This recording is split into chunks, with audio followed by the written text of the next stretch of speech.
OK, let's hear from captain Harry Kane with Kelly Summers. Well, Harry, I imagine you're left scratching your head as to how you haven't won that match.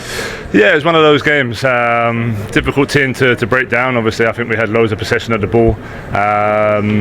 Probably the last 15 minutes of both halves was at our best. They started to tire towards the end. We had some chances there. Obviously, I had a big chance there. We hit the bar with Nico as well. So, yeah, could have easily been a game where we come away with a win.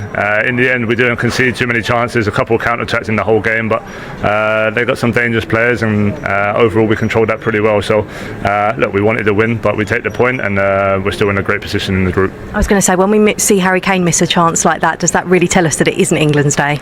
Yeah, you go through the games like that. I was kind of just there waiting for an opportunity like that to fall my way. It was kind of a game as a striker that you're kind of just waiting for the ball to bounce, and it did. I just couldn't quite get over the ball. But yeah, I'm backing myself to score that more often than not. So it is what it is. You know, I've been a striker long enough to know they don't always go in, so I have to accept it. Shows you human, I guess. I think it was just 3 touches in the opposition box for you today. Did you feel like you were struggling to get in the game, or were you just really well marked? Yeah, it was kind of man marked there with Partey for a lot of the game, so kind of didn't have the space to drop deep and then arrive later in the box. But they also defended the box well. You know, we had plenty of crosses, but just couldn't quite get the first contacts. The balls through the middle were kind of tough to play because it was so compact in there. So it was a game we kind of, I felt, got better as we went along, and we started getting the wingers 1v1, and it was dangerous. But yeah, you go through games like that. You know, you're playing in the World Cup, you're playing against a decent side who are compact and make it difficult, and that's what we come against today. 4 points from the opening 2 games. England still happy? Yeah, look, we're in a great position. We play Panama next, so yeah, I spoke before about major tournaments. You kind of chunk it up into 2 separate tournaments. First is the group stage, making sure you get through, and hopefully we can finish with a win and finish top. And then comes the second tournament, which is obviously the knockout stage. So we've almost done part 1. We recover now as a quick turnaround, but I think we'll look forward to getting back out there in a few days. Thanks for your time, Harry. Cheers, thank you. Thank you. England's still happy. Might not be going to the baseball this week, though. It's a slightly different tone. It's a different mood, as you can imagine, coming out of these interviews. 3 touches in the box and 19 touches in the whole game. It really wasn't Harry Kane's game today. No, it's very difficult to play in that position against a low block. It is really difficult, and this is such a shock because you expect Harry Kane does not miss them chances. So when he misses a chance like this, it's such a surprise because you're just expecting the ball to hit the back of the net. But what's he do wrong there, Wayne? He just doesn't get his head over the ball. And listen, I'm not going to give Harry Kane advice. He keeps his head back, and he leans back a little bit, if you see. And his head, instead of getting his head over the ball and closing his body up, he just leans back a little bit, and that's why he goes over. And a frustrated Thomas Tuchel there off the back of it. We saw a lot of that, didn't we, from Thomas Tuchel today, Joe? Yeah, he is quite a frantic coach. He's quite emotional. He's very clean with what he's trying to give to his team. And he was frustrated. I think the Ghanaians were frustrating him just as much as his own teammates. But there's little bits and little messages, but they've got to keep learning. It's a relatively new team, starting to find their way, and they've come up some real adversity today, having been on such a high recently. I think they'll, like I say, it's one of those where they're going to have to learn so much from it as a squad and him as a manager. I just think in these games it's more difficult than a game when you play against the better teams who are better going forward because there is more space.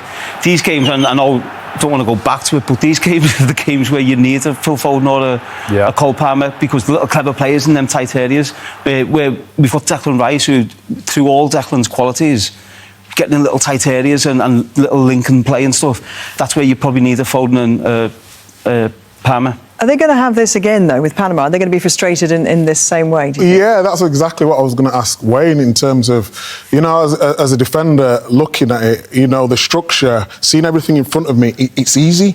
But, you know, when you're in an attacking position and Panama are going to do the exact same, what did they need to do differently? You mentioned crosses, you mentioned potentially another striker, but I thought the weight of pass was off today as well. Is that fair assessment? Yeah, 100%. And I think you need to, when you're playing inside, you need to change the tempo and get outside quick so you can get crossed in the box. Or when you're playing outside, then when you come inside, do it quick, the tempo, the pass. As you said, the pass of Reece James, especially, I thought there was a couple of times where he can lay it back and he can get a cross in, or just the pass. We'd seen it in training, and maybe that's why he's doing it. Maybe they were sloppy in training, but passing it to the right foot so you can take your touch forward rather than coming here. Then you have to turn, and then they're all back in the shape. So just that tempo. Alan mentioned it during the game. The tempo and the speed of the ball makes such a difference against that low block. Yeah, and of course, and teams are going to find different ways to frustrate England, especially those teams who are lower ranked, haven't got that kind of quality across the whole piece. Yeah, well, we expected that. When, I got asked about the game, I thought England would win. I thought they would score early and then the game would open up.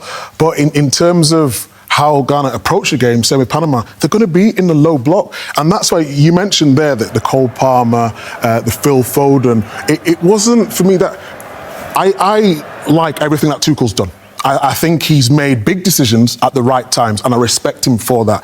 But my worry was the fact that when we go against teams in a low block, have we got someone to produce one of those moments of magic? And tonight, I feel as though, not that we don't want to talk about players, we're not there, but it was stark. It was obvious for everyone to see the fact that when we're not on transition, that Madueke is so good at, and the rest of the guys, when you're in them tight little pockets, can you produce something? And there wasn't that so tonight. have we learned that England haven't got the personnel to break teams like this? I think they're just growing. I feel like it's a confidence thing. I think we all know if Saka was fully fit, he would be starting, and he can do that as well as running behind as well. But I just feel like in terms of risk today, there was not enough risk for an England team that won so well against Croatia. But I think it's important to point out that other teams have struggled in this tournament. Other favourites have had these moments. Spain have had these moments, Portugal.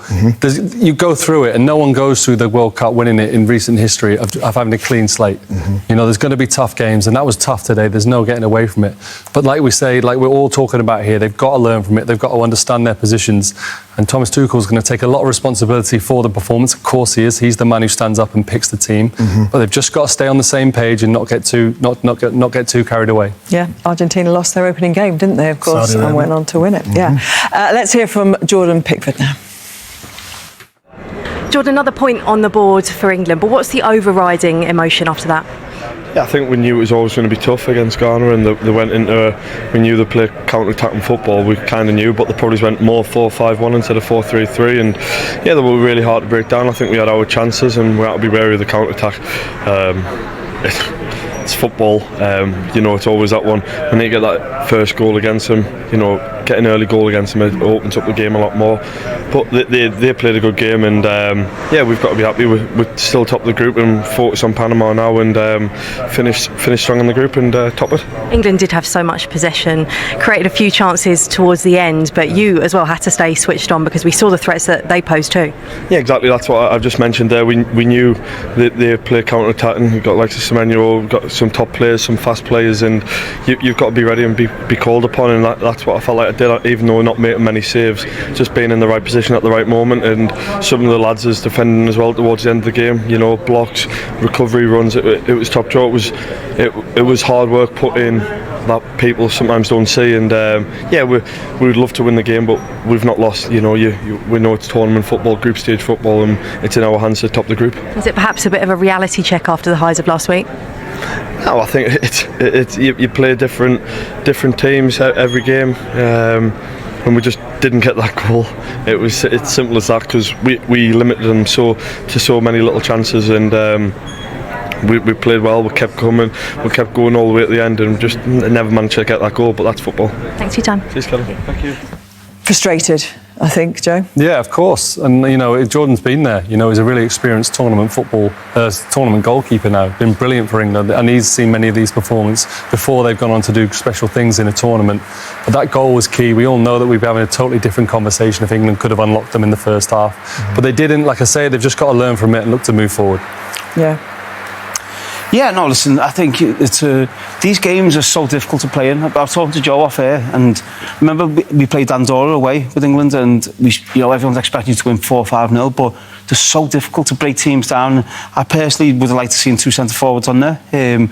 But yeah, listen, it's a point. We're through to the next round, and then we've got Panama in the next game. I expect them to make changes and let someone else go and try and get themselves in that team for the knockout round. It was just expectation though, wasn't it? Yeah. After Croatia, in the second half, they looked really special, they looked energised, they looked hungry, and they had the quality. Today, it looked like they had a lack of quality, which was strange, you know? I think if you're looking at Spain, France after their win, Mbappe in the form of his life, Messi doing what he's doing, we expected Kane to turn up tonight. Unfortunately, it wasn't his night, but he can put it right. Even Ronaldo turned up. Ronaldo, yeah. And is that thinking, what is the rest of the world looking at, you know, kind of in this England, the first England that we saw against Croatia, the rest of the world's thinking this is a team that can go all the way. It's a long tournament. Are we still thinking England can go all the way, Wayne? 100%. I think England win it. So I think this performance it's a performance which I'm happy it's happened now. Yeah. But I certainly think these games, honestly, are so much tougher than if you play a Portugal, if you play a Spain, if you play a France. Then your concentration needs to be there. Your concentration in terms of defensively needs to be there. And I think that suits England. This team is built to play on counter-attack, in my opinion. I just think it's not necessarily going to put fear into the likes of France and Spain and Portugal, the ones we're talking about, because they're going to have the reference of the Croatia game, because they're going to be coming at England. But the round of 32, the team, if England do finish top of their group, they potentially come up against a third-place opposition. Maybe the round of 16 again, someone who's scraped through the group. They're the ones who are going to get inspiration from tonight. I thought we might be having a conversation about who Thomas Tuchel could rest against Panama and where he might make changes. What would you like to see in that game? Just higher energy, more risk. Someone like Rashford starting, I feel as Watkins as well. Give Kane a little bit of a rest, or maybe bring him on. Just that high energy. We bought into it with Croatia. Even though there was a low block, you can still have the high energy. I think it was just a little bit too slow today. It's the tempo. I think to bring that energy we had against Croatia second half is really difficult when the team is sat there in the low block. It's the tempo and the speed of the ball. That's what it had to improve from tonight.